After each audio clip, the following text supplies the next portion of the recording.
This isn't an island at all. It's a peninsula.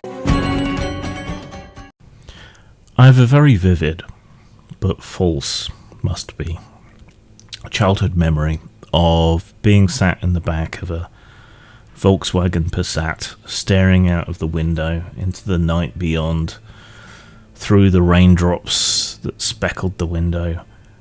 I'm looking out onto woods or forest as we drove past it, and kind of over it. It was a high road and it dropped away into the night, and there were all these trees. And I remember seeing a clearing with a gigantic pair of glowing spheres in it, one of which had a ring around it like Saturn, the other one of which did not. One green, one amber.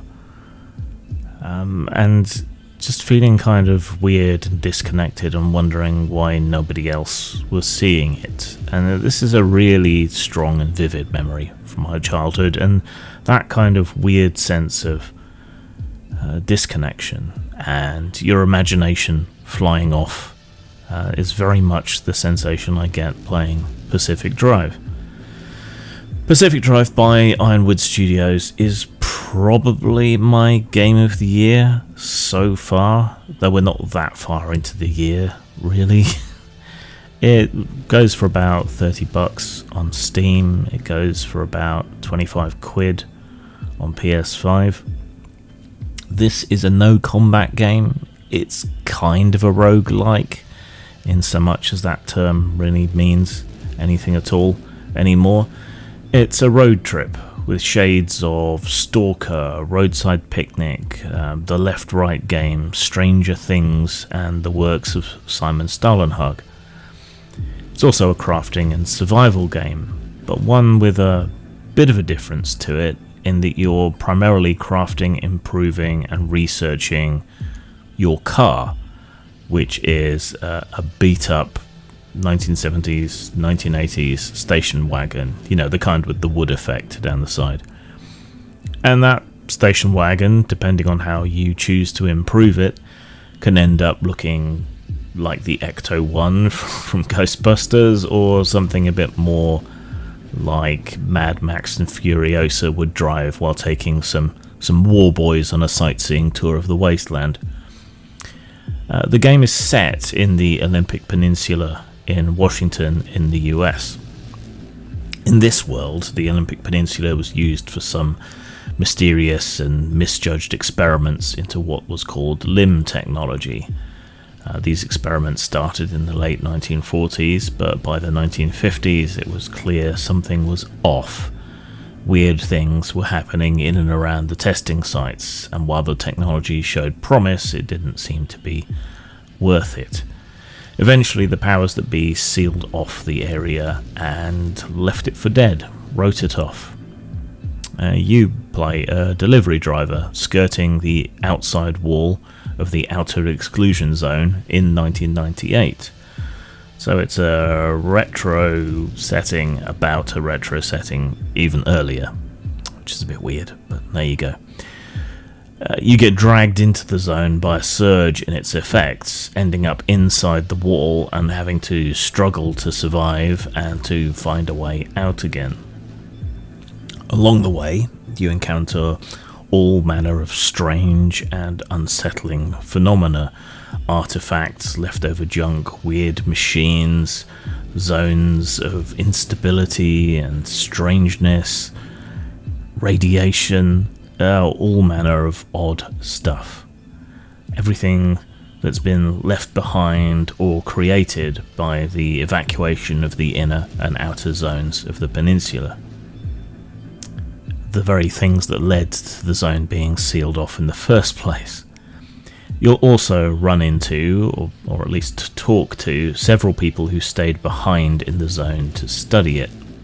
The original lead scientist and a pair of cryptid-obsessed weirdos, one of whom used to work for the project more directly, and one of whom was apparently a janitor. The game loop has you driving into the zone, moving from place to place, road to road, trying to avoid the most unstable places if you can, occasionally driving off-road, and even more occasionally, getting out of your car to investigate anomalies, collect energy deposits, and to scrap junk from wrecked cars, wrecked buildings, all of that kind of thing. You fill up your car with junk and trash and weirdness, only to convey it back to a garage base, so you can use the information you've scanned and the items that you've collected to upgrade your car. Each improvement increases your survivability and your capabilities, letting you get deeper and deeper into the zone to survive stranger and stranger encounters in weirder and weirder places. This whole game was different enough to hold my attention. It is wonderfully atmospheric, delightfully weird and unsettling. The graphics aren't breathtaking, but they are effective, and the soundscape is tremendously effective. You go into the game having no real idea how and why things are as weird as they are, and you leave the game not necessarily that much better informed on any of those issues. But that's why it's still on my mind days after completing the game. It fully commits to its oddness, and never succumbs to the temptation to provide any sort of final or true explanations, which is a creative choice that is to be commended these days, I think, when often you get stuff served up to you on a platter. It does take place all in the first-person perspective. I'm not a fan of first-person driving in games. I normally avoid it if I'm playing something like GTA or whatever, but it kind of works here, and you even have to do things like starting the car and shifting it into drive. Automatic transmission, that's not something we really have here in the UK, so that was a bit weird, but much better than having to manually switch gears every time. But you get into a trance almost, driving, stopping, turn off the engine, turn off the lights, open the door, step outside, do what you need to do, get back in, turn on the lights, turn on the engine, switch into drive, go. Which doesn't sound terribly exciting, but it makes the game somewhat meditative, which is something I find I like more and more about games. Substance-wise, there's quite a large tech tree of developments for you to unlock, either through the story missions or by collecting junk and oddities from the zones. Also, it's useful to go around and scan everything so you get information on it, and that unlocks certain technology possibilities. The story is conveyed through radio messages and notes, and you never really directly encounter another person, which made me kind of wonder if the NPCs themselves are hallucinations or manifestations of the zone or the car, which itself is a little bit weird and supernatural, or maybe they're just echoes of the people who were there before. The levels are semi-random, and the content of wrecks and ruins is also semi-random, which means no two trips are ever quite exactly the same. This did lead to some frustrating oddities for me, though.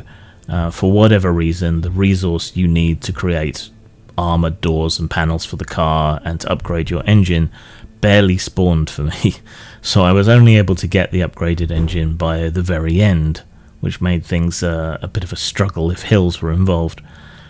The game also has a fairly deep set of difficulty settings, so you can tweak the game's difficulty in a variety of different ways and find whatever it is that suits you best. For me, with a lot of demands on my time, I was able to tailor it to the point where it was challenging but not frustrating. I'd give it a style score of a high 4. While the graphics are not outstanding, they are effective, and most of the effort seems to have gone into the atmospherics where it needs to be, the lighting, the fog, the overall ambience of the whole thing. The soundscape and OST are also fantastic, though if you're planning on streaming the game, there is a bit of a problem. Some of the music that plays on the radio, rather than the background soundtrack, will trip YouTube's Content ID, and while you can turn the radio off which I recommend doing anyway. There's a few bits of lore and so on the radio, but by and large you're better off with the atmospheric sound. But there are quirks that your car can pick up, and there are entities that you can encounter that cause your electrical systems to turn on or turn off or flip between the two, and so that can turn your car radio on almost without warning, and that may well lead to your stream being terminated too quickly, so watch for that. Substance-wise, I'd give the game a low 4. While there's a decent story through line, a lot of technical upgrades and so on to the garage and the car that you can get, the loop does finally start to feel a bit too repetitive if you're grinding for a specific resource you need or getting towards the end game. But still, it doesn't really outstay its welcome, and you can continue to play after the story ends if you want to get those final upgrades you were always curious about. It could have used a bit more variety in buildings, anomalies, and so on, but I can't fault it too much. It's half the price of most games these days, and it's only a fairly small team that worked on it, so for what's involved, it is different, it is interesting, it is new, it expands that genre. I like it a lot. So that's 8 out of 10, 4 out of 5, and ultimately it has the highest accolade that I can give any game, in that I am inspired to think about making a tabletop game that is somewhat similar in some ways. Sang.